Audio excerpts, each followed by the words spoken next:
Hello and welcome to Experiencing Love. I'm your host, Philip Jocks, and I'm so glad that you're here. I had an interesting thought earlier today that I want to explore. I wrote it down in my journal as this: overcoming a fear out of a deeper fear of something else may be the reason that it's not working. You have to be approaching love, or you have to have the intention of love to truly overcome a fear. Otherwise, it's still running from a fear. When I had that thought, it was in the context of obviously overcoming a fear, but specifically the situation where you may be trying to overcome a fear, or you notice a fear in your life that you've had for a while and haven't been able to do something about. And when you try to overcome that fear and it doesn't work, you're in this cycle, you're in this pattern that you don't know where the entrance or the exit is. When I looked at that situation, when I looked at that scenario, and I thought about the times in my life that I've done something like that, I started to question my intentions about what I was trying to do in that scenario. And it may help if I give an example. I have a history of feeling socially anxious. It's not as bad anymore, but there's still parts that are still there, especially when it comes to approaching a girl that I find really attractive. That's probably the pinnacle, and then there's lesser degrees of other ones. And it was always about approaching someone. Once I was in a conversation, I always found it easy. Yet somehow, that first high, that first step, the moment of crossing the threshold from the unknown to the known of how is this person going to respond and interact with me, that was always the hardest. And there's been many times in my life that I've tried different techniques, done different exercises in therapy and journaling, done all the steps that I could find, and it still didn't work. I look back on that scenario and I wonder, why didn't it work? And what I realize is that my intention beneath the idea of overcoming a fear, which I endorse with my heart 100%,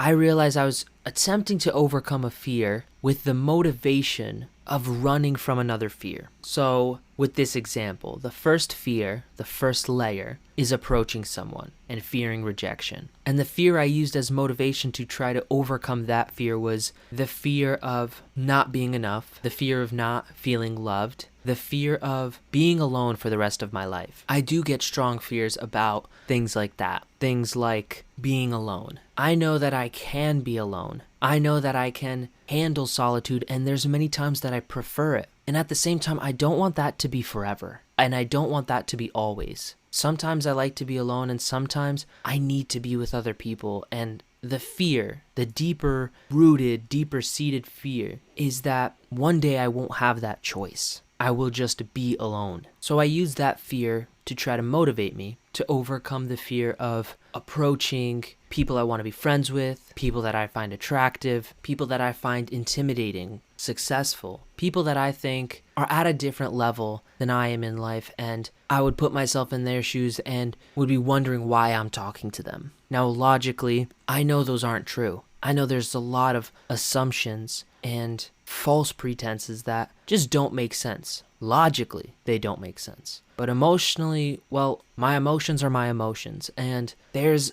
a degree of control I have. It's not always. It's not 100%. So anyways, I realized that the reason it never worked in the past was because I was using fear as the motivator. When I thought about it, if I use that logic, use a fear to take action on another fear, I realized it could work the opposite way too, which is I can use a fear to not take action on another fear. So while I have the fears that I explained before, there could be a third layer of fear where it is strictly survival, where I think attempting to overcome this fear will cause me physical harm.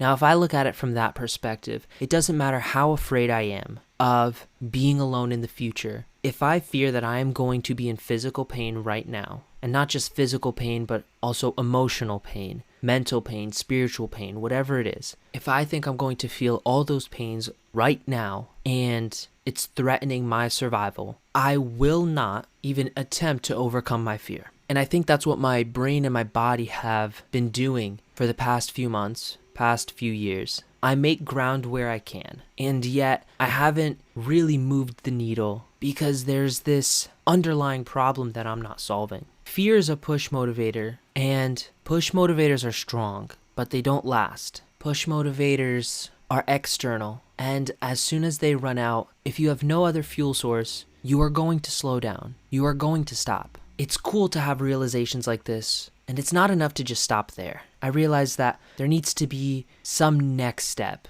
something different to try. It's not enough to just spot a problem. You also want to find a solution. So the win here is that I found this deeper problem that I never quite acknowledged before, and I found myself a solution. And that's in the premise of this podcast. In order to overcome a fear, you have to do it with the intention of love. You have to do it with the hope of approaching the emotion and the state of being that is love. It's all about experiencing love. Because when I look back at the scenario I shared just before, and I switch out the lens for a prescription of love, it changes how I feel about every level. For starters, when I no longer fear some outcome, some undesired outcome about a social interaction, and I'm just focused on love, I no longer look to the other person to give me something. Instead, I step into the conversation looking to give. I'm not looking to get. I'm looking to give some form of love. Maybe that's just my attention, my energy, my time. We all know what it could feel like to not have someone's attention, to not have anybody's attention, and how isolating that is. If I go deeper and look at the old fuel source, the second layer of fear, the fear of not being loved, the fear of not being enough, when I switch out the perspective, when I switch out the prescription to love, I see that I no longer need anybody to love me. I don't need anybody to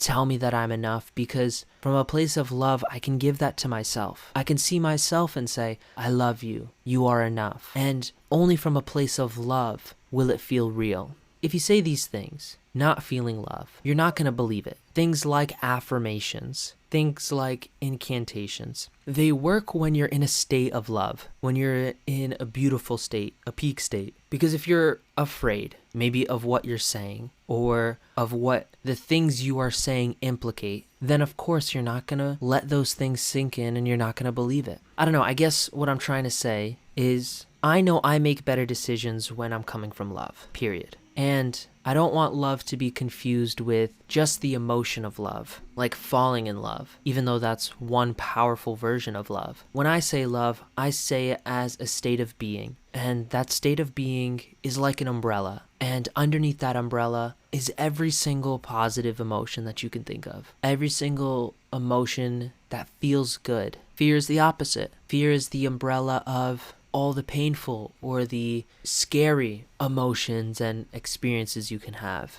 And while I know we may all want to feel the positive emotions, reality has it that we have to experience both. We have to feel both, because all of these things are under one umbrella of emotions, of the human experience. And that in order to feel more love, you have to experience fear, and you have to overcome those fears, because the fears we do not face become our limits. And I want everybody to feel limitless. Yeah, it may take some work, but that's the point. It's not meant to be easy. If it was easy, we wouldn't appreciate it. So I know that everything I've said today may not be exactly new. A lot of what I say is me taking the puzzle pieces in my mind and rearranging them in different ways. To me, this is just a different arrangement of the pieces that float around in my mind. And the more I speak about this, and nowadays the more I write about it, the more I find I act out of these principles. They're not just things I think about, they're things I am. They're things I do. They're creating results in my life that surprise me, because I truly am just becoming a different person, a new person. Change is inevitable. Either I create change or life creates it for me. So I just ask, who do I want to be in charge of change? I do these things so that I can change on my time, on my clock. I could change when I want to, in the ways that I want to. Yes, the world gives me challenges, yet I don't let the same challenge get me twice. I have a lot of challenges that look similar, but each time I go up against a challenge, I try something new. And if I have a challenge, the same one, over and over and over again, well, that's just because the last 5 times my attempts didn't work. And that's okay, because I don't need every attempt to work. I only need it to work once. So I'm going to keep trying. So with this overcoming of fear, just remembering to come from a place of love. Instead of seeing what can I get from this person, I start asking what can I give this person. That anxiety just melts away. Because if I approach a new relationship with what can I give, and this person doesn't want what I have to give, that doesn't make me any lesser of a person. I could just find someone that wants what I have to give. So that's how I can experience even more of God's love right now. And that's beautiful to me. Thank you so much for listening. Thank you so much for being here. I really do hope that you got some value out of this episode. I know for me, this is just one more step up this massive mountain. I don't know what's at the peak of this mountain, but I do know that I'm growing a lot in reaching the top. I just hope you can find some wisdom along the way too. I hope you have a beautiful rest of your day and rest of your weekend. Remember to always fill up with the love, and I look forward to seeing you in the next one. I love you.